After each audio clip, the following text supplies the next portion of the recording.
Halo sahabat semuanya, selamat datang kembali di Satu Tingkat, tempat kita membedah dunia dari sudut pandang yang nggak biasa. Pernah nggak sih kamu mikir, kenapa ya Tiongkok, negara dengan perekonomian super besar, tiba-tiba ngelirik emas dengan intensitas segitu besar?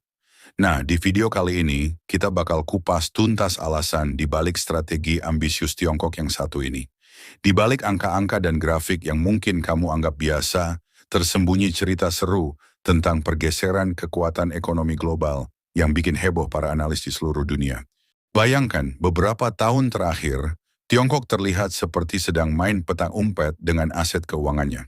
Mulai dari tahun 2019, cadangan emas resmi mereka berada di angka 1.950 ton. Nggak lama kemudian, di tahun 2022, angka itu sedikit naik jadi 2.010 ton, dan kabarnya, berdasarkan data terbaru sampai Oktober 2024, cadangan emas Tiongkok sudah meroket melewati 2.280 ton. Mungkin kamu mikir, wah nggak terlalu beda ya. Tapi tunggu dulu, di balik kenaikan yang kelihatan kecil ini, tersimpan strategi jitu yang bikin Tiongkok jadi salah satu pemain utama dalam panggung global. Biar makin greget, walaupun secara nominal 2.280 ton emas, itu nilainya sekitar 210 miliar dolar. Angka yang tampaknya nggak seberapa jika dibandingkan dengan total cadangan devisa Tiongkok yang mencapai lebih dari 3 triliun dolar. Kenaikan persentase emas dalam portofolio, mereka menunjukkan perubahan mindset yang besar. Sebelum pandemi COVID-19, porsi emas dari total cadangan hanya di bawah 3%. Tapi pada Januari 2025, angka itu melonjak menjadi lebih dari 5,9%. Jadi apa sih makna di balik perubahan angka-angka ini? Disinilah Tiongkok menunjukkan bahwa mereka nggak mau lagi terlalu tergantung pada aset-aset berdenominasi dolar, terutama utang Amerika atau treasury yang selama ini jadi andalan. Nah lantas, kenapa Tiongkok mendadak jadi pemburu emas? Sederhananya, Tiongkok bukan hanya ingin menjaga nilai asetnya, tapi juga ingin memperkuat posisi strategisnya di kancah ekonomi global. Pada tahun 2023, misalnya, Tiongkok muncul sebagai pembeli emas terbesar dengan membeli lebih dari 224,88 ton. Angka ini nggak main-main loh. Mereka sempat menempati posisi teratas, diikuti oleh negara-negara seperti Polandia dan Singapura. Bahkan di tahun 2022, Tiongkok tercatat sebagai pembeli emas terbesar kedua dengan pembelian mencapai 62,21 ton, dan di tahun 2024, mereka kembali tampil signifikan sebagai pembeli utama, meski sempat turun ke posisi keempat. Semua angka ini menggambarkan satu hal, Tiongkok serius banget dalam strategi diversifikasi aset. Selain itu, ada sisi lain yang nggak kalah menarik, yaitu soal de-dollarization. Strategi ini merupakan upaya Tiongkok untuk mengurangi ketergantungannya pada dolar Amerika. Dengan menjual utang Amerika secara agresif, Tiongkok seolah ingin melepaskan diri dari cengkeraman sistem keuangan yang selama ini didominasi oleh dolar. Apa artinya?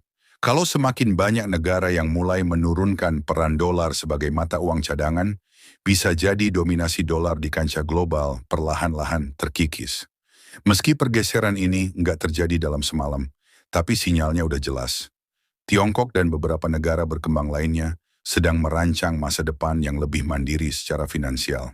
Di balik semua data dan grafik yang kita lihat, sebenarnya ada pesan penting yang perlu kita pahami. Saat Tiongkok mengumumkan pembelian emas dalam skala besar, mereka bukan hanya sekadar menambah cadangan, melainkan juga memberikan dukungan harga bagi emas di pasar global. Di masa-masa gejolak ekonomi, aksi mereka bisa jadi penyangga yang membantu menstabilkan harga emas. Namun bayangkan seandainya tiba-tiba Tiongkok berhenti membeli emas, bisa jadi pasar akan disambut dengan guncangan harga yang signifikan dalam waktu singkat. Banyak analis, termasuk dari institusi besar seperti JP Morgan dan PIMCO, sudah memproyeksikan bahwa jika tren ini berlanjut, harga emas bahkan berpotensi mencapai atau melampaui 3.000 dolar per ons di masa depan. Makanya, setiap langkah yang diambil Tiongkok dalam mengakumulasi emas ini punya implikasi yang jauh lebih besar daripada sekadar angka di neraca cadangan. Kita juga nggak bisa menutup mata dari fakta bahwa investasi emas Tiongkok ini adalah salah satu cara mereka mengalihkan aset ke instrumen yang lebih nyata dan stabil. Bandingkan dengan negara-negara maju seperti Amerika Serikat, Jerman, atau Perancis, yang mana emas menyumbang porsi besar dari total cadangan mereka, bahkan bisa mencapai lebih dari 70%. Sedangkan Tiongkok yang selama ini lebih mengandalkan obligasi dan treasury Amerika, mulai menggeser paradigma itu. Dengan mengalihkan portofolio ke emas, Tiongkok mencoba menciptakan benteng yang lebih tahan banting terhadap gejolak kebijakan moneter dan tekanan geopolitik dari Barat. Nah, kamu pasti penasaran, apa sih risiko sebenarnya dari strategi Tiongkok ini? Pertama, mari kita lihat sisi positifnya.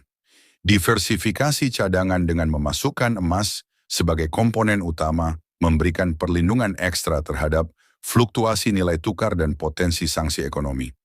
Dengan aset yang lebih real seperti emas, Tiongkok bisa lebih siap menghadapi guncangan eksternal yang datang tiba-tiba. Selain itu, langkah ini juga memberikan sinyal kuat kepada pasar bahwa Tiongkok sedang mempersiapkan diri untuk masa depan yang lebih mandiri dan tidak terlalu bergantung pada sistem keuangan tradisional yang dikendalikan oleh kebijakan luar negeri Amerika. Tapi nggak ada strategi yang 100% tanpa risiko. Ada juga laporan yang mengatakan bahwa Tiongkok ternyata membeli emas secara diam-diam lewat bank-bank milik negara dan jalur-jalur rahasia lainnya. Meskipun laporan ini masih diperdebatkan dan keotentikannya belum bisa dipastikan, hal ini menambah lapisan misteri dalam strategi Tiongkok. Apakah mungkin mereka menyimpan senjata rahasia yang jumlahnya jauh lebih besar daripada angka resmi?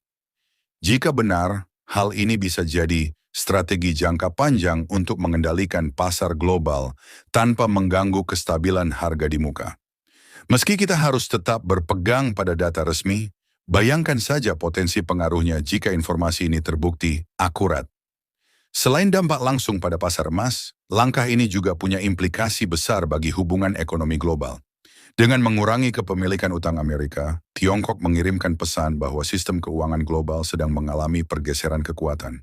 Jika negara-negara lain mengikuti jejak Tiongkok dan mulai mengurangi ketergantungan pada aset berdenominasi dolar, maka tekanan terhadap dolar sebagai mata uang cadangan global akan semakin meningkat.